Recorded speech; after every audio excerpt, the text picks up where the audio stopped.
श्रोता भाई बहनों से केवल इतना सा निवेदन है कि जिस भूमि को, जिस मकान को, जिस जमीन को, जिस जायदाद को आप बनाना चाहते हैं, जिस प्लाट को आप निर्मित करना चाहते हैं, कई कई घर ऐसे किराए के मकान में रहते थे तो अच्छा रहते थे, जब से घर बनाया प्रवेश करा तब से रो रहा है। 25 बार शास्त्री वालों को बुला लिया, उसने यहाँ से सीढ़ी तोड़ दो, यहाँ से बना दो, यहाँ बाथरूम तोड़ दो, यहाँ से बना दो, ये पीछे से रास्ता कर दो, यहाँ से बना दो। ईमानदारी से कहना, पहले के समय में क्या वास्तु शास्त्री होते थे? नहीं। घर के बुजुर्ग कहते थे यहाँ कमरा बना दे बेटा, बेटा कमरा बना देगा, यहाँ रसोई घर बना दे बेटा। घर के बुजुर्ग कहते थे वहां कमरा बनता था, घर के बुजुर्ग कहते थे वहां पर भोजन बनता था। उसके बाद उनके घर में शांति होती थी, फिर भी उनके घर में समृद्धि होती थी, लक्ष्मी की कमी नहीं होती थी, कमाते कम थे पर देश की जिंदगी जीते थे, सुखमय जीवन जीते थे। आज के जमाने में बेटा कमारा, बहू कमारी, पोता कमारा, पोती कमारी, दादा कमारा, सारा घर कमारा, उसके बाद भी सुख और समृद्धि और शांति नहीं है, उसके बाद भी आनंद की अनुभूति नहीं है, उसके बाद भी हमेशा रोना केवल सुख का होता है। जरा सा घर में 4 लोग रह रहे हैं और चारों के मुंह भगोने जैसे रहते हैं, एक तबेले जैसा मुंह, एक भगोने जैसा मुंह, एक थाली जैसा मुंह, एक बेल्टोई जैसा मुंह, सब कोई बोलने को तैयार नहीं, क्योंकि जब जब बोले तो बर्तन की आवाज आए तो बोलेगी। एक माँ बैठी टीवी के सामने, एक माँ बैठी, एक सोफे में बैठा, बोले ही नहीं आपस में। वो सुख गया का महाराज। कई लोगों के मैसेज आते हैं, गुरु जी हम बड़े दुखी हैं, कारण क्या है? बस कारण इतना सा है कि आपने जब मकान का निर्माण कराया, वास्तु शास्त्री को बुलाया, इंजीनियर को बुलाया, सब ठेकेदार को बुलाया, सबको बुलाकर मकान, प्लाट, जमीन, जायदाद सब दिखवाया, पर आपने उस भूमि पर पद्म पुराण कहती है, धेनु मानस कहती है, स्कंद पुराण कहती है कि उस प्लाट पर आपने 3 दिन तक एक गौ माता को नहीं बांधा, 3 दिन तक एक गाय को उस प्लाट पर बांधकर चारा खिला दे। ना वास्तु शास्त्री को बुलाने की जरूरत पड़ती, ना कभी समृद्धि की, ना सुख की जरूरत पड़ती, क्योंकि गाय उस जगह से सारी इंद्रियों को आनंदित देकर सुख प्रदान कर देती। उस जगह के सारी रोग, बीमारी, कष्ट, तकलीफ, दुख को गौ माता खींच। गौ माता जैसी जगत में कोई नहीं हो सकता। हाथ में घड़ी नहीं बांधती गौ माता, पर 4 बजे आपसे रोटी मिलती है तो 4 बजे खड़ी मिल जाती है। 3 बजे भोजन मिलता है तो 3 बजे आपके दरवाजे पे मिल जाती है। 1:30 बजे भोजन दोगे तो 1:30 बजे ही मिलेगी। 1:20 पे दोगे तो 1:20 पे ही मिलेगी। कोई घड़ी नहीं बांधती, फिर भी समय पर आ जाता है। क्यों?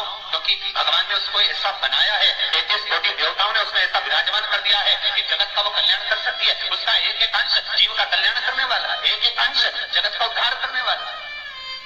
पर हम ये आज के युग में हम उसको भूल गए। आज के युग में हम ये सोचते हैं कि वास्तु शास्त्री को बुला लें, वो ये बता दे, हमने ये फ्लैट बनाया, हमने ये मकान बनाया, इसकी छत कैसी, इसका कमरा कैसा, वो बता देगा, सब कुछ बता देगा। उसके बाद भी लोगों को क्या सुख नहीं, उसके बाद भी शांति। फिर चलो तो चलो किसी बाबा जोगी क्या बोल रहे, तो ऐसा घूम घूम के बताता। और उसके यहाँ जाकर पूछ लिया, बताओ बाबा जी हमारे घर में शांति नहीं, तो बाबा जी एक ही बात बोले, मेरे ही घर का है जिसने कुछ कर दिया। अब इसको याद आया 15 दिन पहले मेरी जेठानी से लड़ाई हुई थी, उसी ने कुछ करा होगा। अब बताओ बाबा जी ने आपस में ऐसा बीज बो दिया कि घर और जुड़ा हुआ था तो टूट गया। कोई बाबा जोगी सन्यासी तपस्वी साधक उपासक कभी नहीं कहता कि घर का।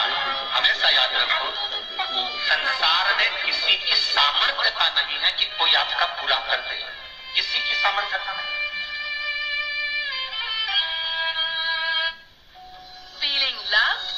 आपका पूरा कर दे, बस आपका पूरा, आपका किया हुआ कर्म करता, कोई दूसरा नहीं। एक नेपो गिर गया दरवाजे पे, 14 दिन तक नींद नहीं आई, सीसीटीवी कैमरे में देखो, फोन पर टके गया, मेरे को तो 3 दिन से शंका हो रही पड़ोसन में। अब बताओ, जब कैमरे में देख लिया तब मालूम पड़ा बेचारा साइकिल वाला सब्जी लेके जा रहा था उसके घर पे और निपू पॉलिथीन से टपक दिया। तब सुकून मिला कि निपू तब सोई आराम से कि पड़ोसन ने कुछ नहीं किया।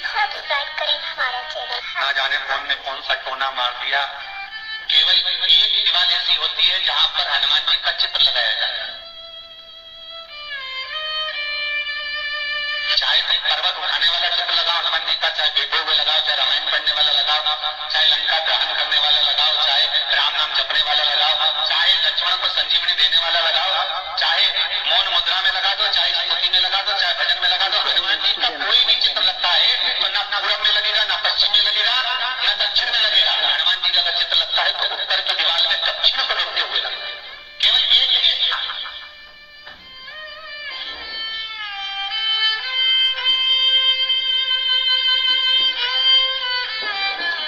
जैसे पूर्वजों के चित्र को, पितरों के चित्र को, गए हुए हमारे जीवों के चित्र को दक्षिण में विराजमान किया जाता है, उसी तरह हनुमानों को उत्तर में विराजमान कर दृष्टि दक्षिण में कर दी जाती है।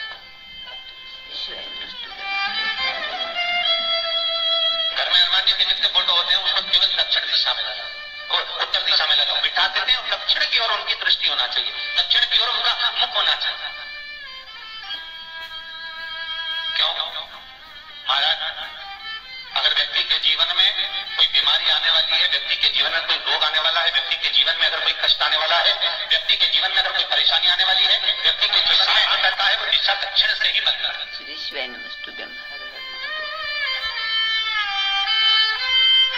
ये दक्षिण जो दिशा है ये यम की दिशा।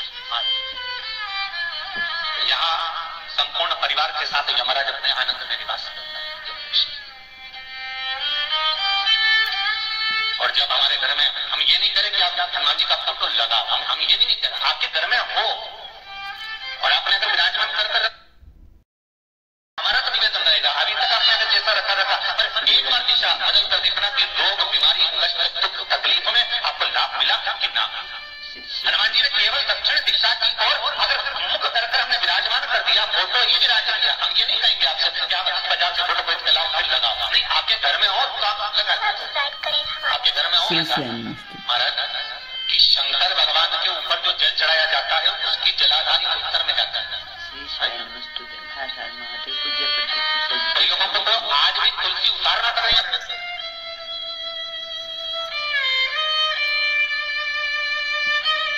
भगवान शिव का जो जल जा रहा है वो उत्तर की ओर जा रहा है और हनुमान जी को उत्तर में विराजमान कर मुख दक्षिण की ओर कर दिया। क्यों?